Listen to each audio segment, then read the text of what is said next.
Fövqəladə Hallar Nazirliyinin 112 qaynar telefon xəttinə Lənkəran rayonunun Vələdi kəndində vətəndaşın köməksiz vəziyyətdə qalması barədə məlumat daxil olub. Xəbərlər.net xəbər verir ki, məlumatla əlaqədar dərhal Fövqəladə Hallar Nazirliyinin Cənub Regional Mərkəzinin xilasediciləri əraziyə cəlb olunub. Hadisə yerində əməliyyat şəraiti qiymətləndirilərkən müəyyən olunub ki, vətəndaş Məhərrəmov Taleh Isuzu markalı avtobusun təmiri zamanı nəqliyyat vasitəsinin dayaqdan sürüşməsi nəticəsində avtobusun altında köməksiz vəziyyətdə qalıb. Xilasedicilər tərəfindən xüsusi xilasetmə vasitələrinin tətbiqi ilə o, nəqliyyat vasitəsinin altından çıxarılaraq xilas edilib.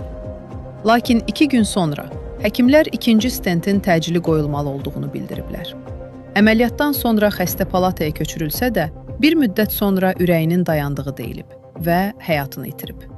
Faktla bağlı araşdırma aparılır.